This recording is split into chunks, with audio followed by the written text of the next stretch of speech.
Good evening. Engine time. Let's get these spark plugs out and ignition coils. Let's get to work.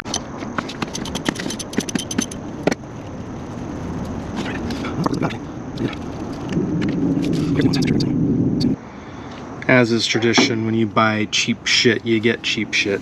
So what's going on is this piece of junk socket for spark plugs, they have this little rubber boot in them that holds the tip of the spark plug, so it protects the ceramic and allows you to extract it from the engine, but it just comes right out of the inside of this. It's not even like molded in there like I thought it would be. I don't know, maybe that's a feature. I find that annoying.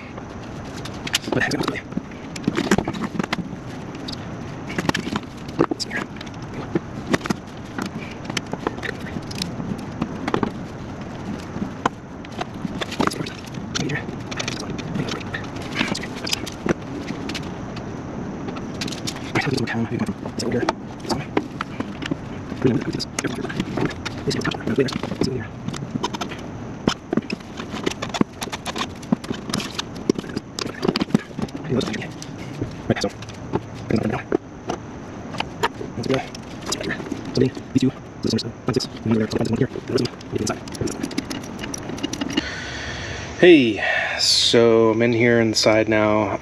I got the number 6 and 5 and 1 replaced. So now I'm in here. I don't know if you can see it here, but I'm working on, I already took out number 4. That's number 3, which is actually the problem one. And then that's number 2 back there. I'll get 7 and 8 in a minute. You guys have seen this in the front. It's no different in the back. The only thing I did back here was I pulled some of this stuff out, which is the vapor recovery system. And then this is the PCV. This tube is just shot, so I'm gonna try and replace that. So yeah, I'm gonna replace that right up to that point. So I'm gonna keep working on this. It is getting kind of late, but I'm already into it pretty far, so it'd be great just to get this part done. I just pulled, this is the number 3 coil, and you can see that there's a little bit of, I guess it's like old cooling fluid, but when I pulled this out, the coil didn't come with it. There should be actually a spring coil in there. So that's stuck down in the hole. Oh, I can see it. Great, let me pull that before I lose it down there. Oh wow, it's really... There we go. Get that. So that is supposed to be inside there. And it's quite rusty, so that's concerning. Yeah, this got wet. It's no wonder this isn't working. Well, let me get the spark plug out, see what it looks like. Well, there's your problem. That's the number 3 cylinder spark plug. It's totally rusted. And then there's a bizarre corrosion or residue around the top of the ignition coil boot. And what I think is happening here is, I don't know if you'll be able to see it in there really, but back there is the number 3 cylinder. Let's see if I can get in here a little closer with some light. So you can see, maybe, how it's kind of corroded down there. We're looking, see where my thumb is, right there. And I think there's probably a leak between the intake manifold and the head unit, which I know is a common problem on these. I guess my question is, do I replace the intake manifold now, or do I wait for it to fail again? I kind of feel like I should replace it. That's a lot more work. That's a lot of engine work I've got to put into this. I think because of me finding this, I think I'm actually going to stop for tonight. I just don't want to go and replace all this stuff just to have it be garbage or have to undo it again. But maybe I should just sit on it for a night just to understand. I was really hoping that it would just be a bad ignition coil and that there wasn't a leak. It didn't really look like there was a leak over here. I don't know, if you were me, what would you guys do? I apologize in advance. I haven't really gotten very much footage of me disassembling this, but so far the intake manifold was removed along with the throttle body, and we're looking at what's going on here. So I was hoping to find a problem with the manifold and the gasket, but actually they look fine. So now I'm just kind of thinking that at some point somebody tried to make a repair to the gasket around here. There's some evidence that somebody used some RTV right here. So I think somebody just tried to fix it and either ignored whatever was going on in the well, in the spark plug well, or I don't know what. I don't see any evidence of anything other than this corrosion happening here, which I think is pretty typical of old engines. I have a camera, like a borescope. I looked inside the cylinders. A couple cylinders are still cross-hatching in there, so I'm not too worried. The engine looks actually in really good shape, so that's good. I'm a little bummed out that there wasn't sort of like the smoking gun sort of evidence that I was hoping to see, but hopefully with the new manifold and a new gasket and all that stuff, everything will be fine. What we're gonna do today is we're gonna come in here, clean the surfaces off, kind of tidy up the inside here, and I want to remove the spark plugs and really inspect each cylinder just to make sure nothing's down there. Clean everything out, put the spark plugs in. Once the manifold part and the gasket here, we'll button it up and get everything situated there. So I'm going to do a transmission fluid change. Also, since I have to add some, I might as well do a switch. It's been 3 years, so it's time. There's not been that many miles on it, probably only about 10,000 miles in that amount of time, but I might as well change it since I have to add to it. And then the other thing is we'll do a coolant flush. So I noticed a little bit of rust. I think I mentioned that last time, mostly in the heater core. I think it's coming from, because this is the hose that goes to the heater. I noticed a bit of rust coming out of there, and so I think I'm going to do a coolant flush. Anyway, that'll all happen when the engine gets put back together though, just to make sure everything is top.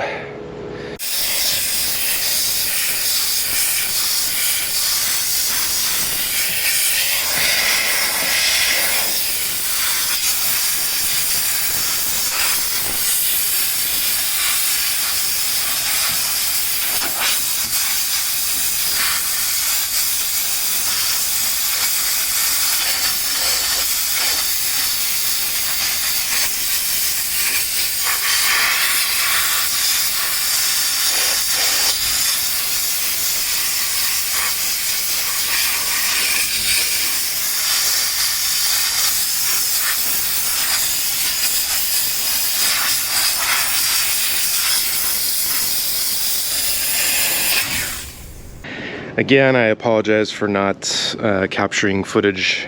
I'm really just trying to get this done as quickly as possible. I've got a friend of mine helping me out, so it's just kind of been a little distracting in those terms. If you'll recall, these back windows here were completely painted black.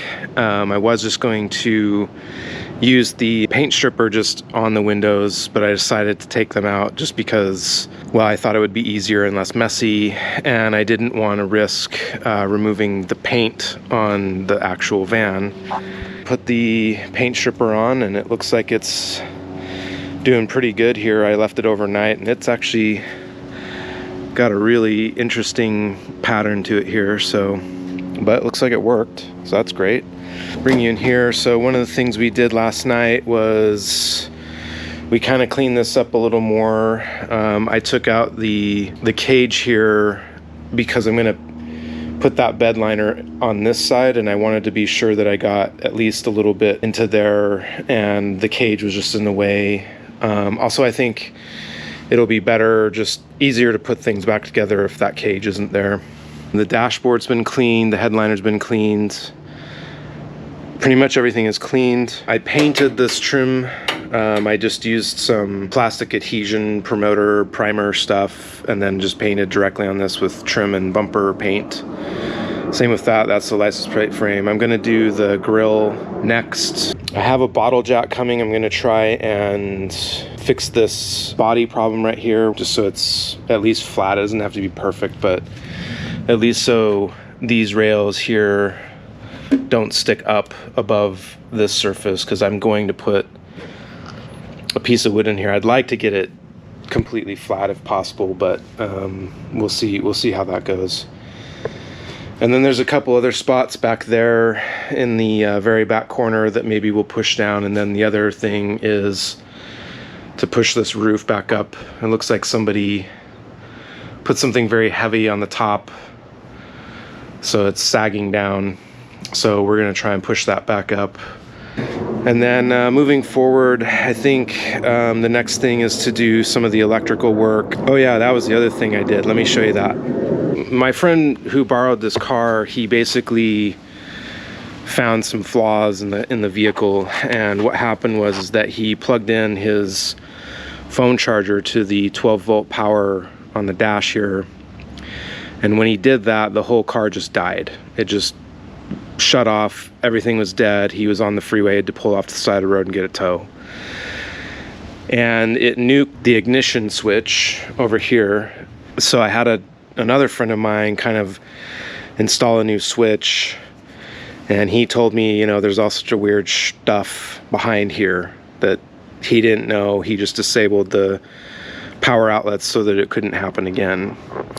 Well, as I was coming in here, I noticed there were a lot of wires that just didn't seem like they belong, and this was one of the clues right here. So this right here is the ignition switch connector that goes right up in here, and there's all these wire splices off of here. And then, you know, there's this key right here, which I saw seemed pretty odd to me. And as I was looking, there was a device up in here and a bunch of wires running to the doors. Like there was a wire running over here to this door that was just cut. There was nothing there. And as I got looking at the other doors, the passenger door, that door, the rear door, there were just these cut wires, and they all led back to this box. And then I realized that they had installed an aftermarket remote start and alarm system in the vehicle. So what that was is a control module so that they could start and stop the vehicle remotely. Some of the power was being drawn off of the auxiliary power here. It was connected, all that was connected into each other. So when he plugged in his power, I think what happened is, since it wasn't really connected properly, it just shorted out on something, like, you know, whatever these wires that were grounding out, it basically just sent the whole battery voltage all the way through that system in through the ignition switch, grounded out, shorted everything out, boom, dead. I pulled all that stuff out, and that was a big thing. And then I ended up getting a new connector for the switch, for the ignition switch, because I just don't trust what's going on here anymore. So they were also pulling power off of this headlight. So I'm replacing this and this, so they'll be brand new. Also, this is just partly broken. This little tab here is gone. This one's cracked, and both of the clips on this are broken. So I got new connectors that I'll be installing soon. So once that's done, I feel like hopefully any electrical problems that were in here will be mitigated, as well as the dash problems where the cluster would go dead. I feel like somehow all of that's related. I can't be sure until I get everything back in, but I think that's what was happening. Last night was a little bit slow. We didn't get a huge amount done, but one thing we did start to do is we started to level out this piece here that's bent. So I had some of this angle iron left over from the cabinet project. So, and originally I got a bottle jack here, and to press up against this to sort of push that back down. I was a little worried that maybe the bottle jack would deform this area and maybe even affect the windshield to some degree. So I wasn't really feeling that so much. So what we came up with is these angle irons, and we drilled some holes through them, and then there's these holes through the frame already, so we just kind of sandwiched together, and then we used some bolts, these bolts here, just to clamp it together and at least get it most of the way there. And we did have a little bit of success, but as we were doing this, one of the bolts here it wasn't up to the task. Threads got stripped and we had to cut off the bolt. So we're gonna get some new bolts for this so that we can straighten it the rest of the way out. But the other thing that we were able to accomplish, which I'm actually super happy about, and it actually worked out pretty well, was that we got the roof back to where it was. I didn't get any footage of that, and it's really hard to tell on here, but before, this was really dented in right here. And now you can see it's not perfect, but it's way better than it was. We used my floor jack here, propped up on some pieces of wood to sort of distribute the weight, and then that gives us a stable platform. And then we use this beam to just kind of go right up onto the ribs in a couple places. So we started on this side and pushed this up, pushed that one up, pushed that one up, kind of did a little bit in the center, and then went back up through and just kind of pushed everything back up where it originally was. Yeah, super happy about that. We're gonna get some bigger bolts for that side. Once we get it a little flatter, I think we're gonna prop up the floor jack right here, and we'll build up some boards that'll sit on this part here. And then we'll do the same thing. We'll just come up here and push up against this with the floor jack, which will push down on the base of where the floor jack is sitting up on the wood, and the wood will push down on that. So we're gonna try that and see if we can get that back to sort of a normal position. So this is actually going really well. I'm pretty happy. Stuff's starting to come together. I'm still waiting on some parts here, like the manifold and things like that. And I think what I'm gonna do back here is I'm just gonna take maybe like my grinder sander with a Scotch-Brite pad and just kind of really lightly sand everything in here, give it a coat of primer, give it a coat of white paint, call it a day in here. And then that way I'll feel better about putting stuff back in here, and also obviously the bed liner in there. So that's kind of where we're at. Went and got some bigger bolts. So this is the setup. There's another piece under here. Hopefully you can see that. So I'm just going to continue to crank down on this, and hopefully it'll flatten it out.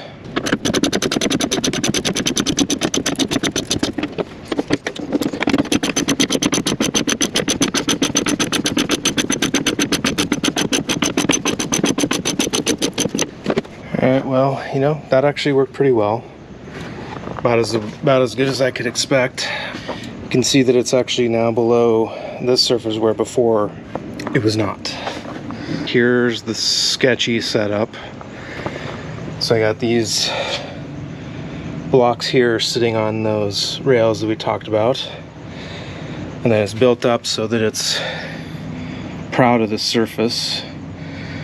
And then we're on blocks back there to make sure the wheels are off so it doesn't roll around. And then I got this board that will press up against there and hopefully press that down. And I'm hoping that it doesn't do anything weird here.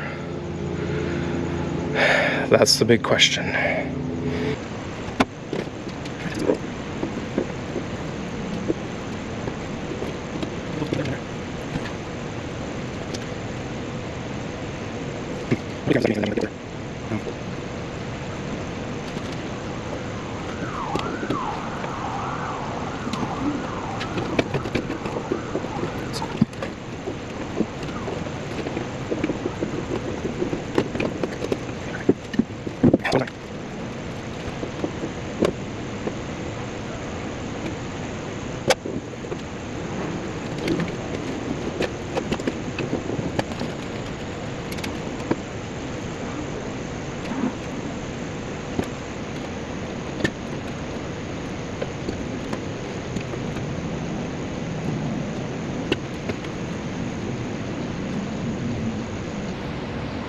This isn't working too well.